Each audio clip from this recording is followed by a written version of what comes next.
जिहादी मुसलमानांच्या मनात खुपते मित्रांनो, हिंदूंनो पेटून उठायची गरज आहे। आपण सगळ्यांनी ताकदीने मोदीजींच्या मागे राहिलं पाहिजे।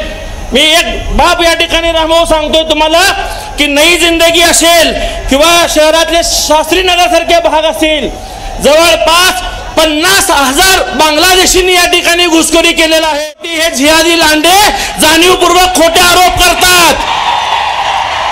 त्या जिहादी लांड्यांचा बंदोबस्त करण्यासाठी भाऊ येणाऱ्या काळात गोरक्षकांचं रक्षण करण्यासाठी एखादा कायदा मोठ्या ताकदीने निर्माण झाला, पुन्हा यांचं मुसलमानांवरचं प्रेम जागा होणार आहे। लोक गमतीने विचारायला लागलेत, एक तर 4 लग्न करा, नाहीतर भाजपाला मतदान करून ह्या लांड्यांचा बंदोबस्त करा। करायचं ना जबाबदारीने। भारतीय मुस्लिम आता जर बघितलं, काल जे सभा झाली मान्य उत्तर प्रदेशचे योगी मुख्यमंत्री योगी साहेब जेव्हा सोलापुरात आले होते, की आता काय झालं, सोलापुराचं वातावरण एवढं बिकट झालंय की जातीवर राजकारण हे लोक करायलेत। सर्वप्रथम मी देवेंद्र कोटे, महेश निकाळजे, राम सातपुते यांचा निषेध करतो एक भारतीय मुस्लिम म्हणून, की बाबा जेणेकरून की आता जर बघितलं आपण सोलापुरात यांनी वारंवार मुस्लिम मताबद्दल शब्द वापरत आहेत। काल देवेंद्र कोटेने सांगितलं जिहादी लांड्या असे जे शब्द वापरलाय त्याप्रमाणे मी देवेंद्र कोटेचा निषेध करतो। देवेंद्र कोटेला मी सांगतो, अरे बाबा तुझी लायकी काय, ज्या तू मुसलमानच्या जीवावर तू निवडून आला, मुसलमानच्या जीवावर तू जाऊन ज्या सरकारी जमीन कब्जा केले, तुझी लायकी काही नाही। तुझं नाव जर देवेंद्र असं पाठीमागचं जे कोटे काढलं तुला कुत्र पण विचारणार नाही। राहिला विषय आहे की बोला सोलापुरात पूर्ण भारतातील अशी अवस्था झाली, यांचा सत्ता पलट होणार आहे। मोदी साहेब पण आता पूर्ण डगमले, आपली सत्ता आता बसणार नाही, की जेणेकरून भारतीय जनता पार्टी विकासाच्या मुद्द्यावर कुठलाही बोलत नाही, फक्त 2 समाजामध्ये तेढ निर्माण करण्याचं काम भारतीय जनता पार्टी करत आहे। आता आपण जर बघितलं तर मोदी साहेब पण मुस्लिम समाजाबद्दल बोलत नव्हते, मोदी साहेब पण मुस्लिम बद्दल वेगळे मुस्लिमांना आम्ही मुस्लिम म्हणून आरक्षण देणार नाही। अरे बाबा तुला आरक्षण कोण मागितलंय? आरक्षण आम्हाला नको, आम्हाला संविधान पाहिजे। आम्हाला संविधान, भारतात जे संविधान बाबासाहेब आंबेडकरांनी दिलंय ते संविधान आम्हाला टिकवून देण्यासाठी यावेळी मी 100% मोदीचा तख्ता पलट होणार आहे। जेणेकरून आता काल जे आमचे महेश काळजे जे काल जे सांगितले तिने बाबा जिहादी आले, बाबा जिहादीला बोल्डर आलाय का नाही जिहादीला साफ करण्यासाठी। अरे बाबा तुझ्यासारखा आम्ही बोल्डर चालत नाही, तू गरिबांचे दुकानं काढून बोल्डर चालवलाय, तुला कोण ओळखताय?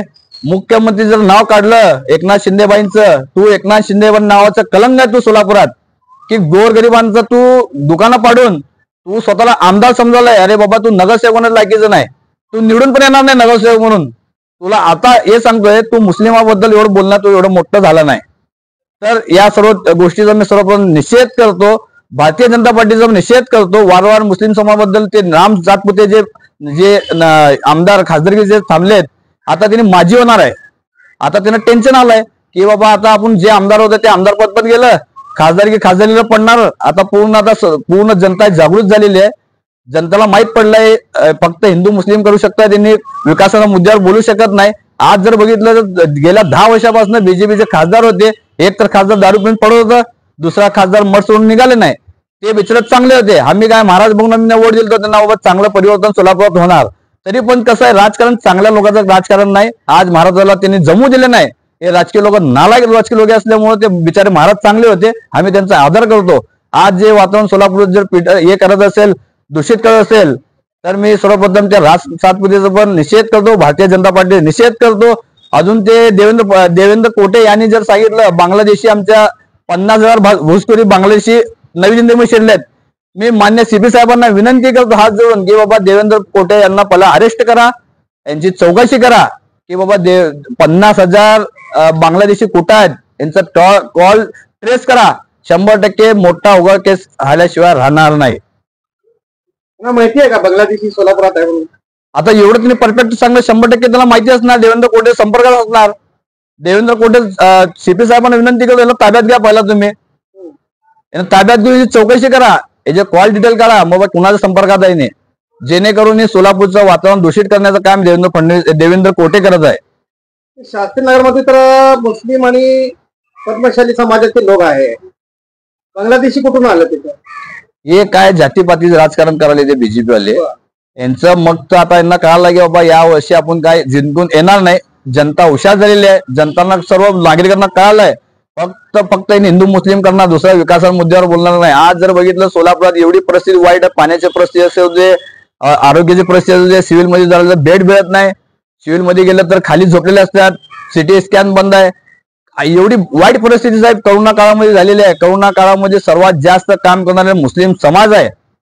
आज जर बघितलं पूर्ण भारतात जर बघितलं कोविड जेव्हा आला, मुस्लिम समाजाने सर्वात पहिला आपलं बलिदान दिलेलं आहे. सर्वात पहिला पुढे येऊन केलेत. सर्व जेवढे पूर्ण भारतात जे मदरसे आहेत त्या मदरसेमध्ये क्वारंटाईन करणारे पहिला मुस्लिम होते. मुस्लिमांनी पूर्ण मदरसेमध्ये क्वारंटाईन चालू केले. तर आम्ही एवढं सांगतो बाबा, आम्ही छत्रपती महाराजांच्या विचारांना चालणारा हे महाराष्ट्र आहे. आम्ही त्यांना विनंती करतो बाबा, तुम्ही गालबोट लावण्याचं काम करू नका. हे महाराजाचे विचार आहे, ते योगी असेल तिकडे असेल, हे जे शासन आहे महाराष्ट्र शासन, महाराज छत्रपती शिवाजी महाराजाचे याच्यामुळे चालत आहे. बाबा तुमचं ते हुकुमशाही तर चालणार नाही, चालू देणार पण नाही जनता. इथं हिंदू मुस्लिम मिळून राहतात, इथं मिळूनच राहणार. तुमच्या 2-4 भाषणामध्ये काय हिंदू का फसणार नाही, काय नाही. 100% या दिवशी तुम्हाला तुमची जागा दाखवल्याशिवाय हे राहणार नाही सर्व सोलापूरकर. देवेंद्र पोटे यांनी जे आरोप केलेले आहे त्याबद्दल आपल्या संघटनेमार्फत आपण काय करणार यावर?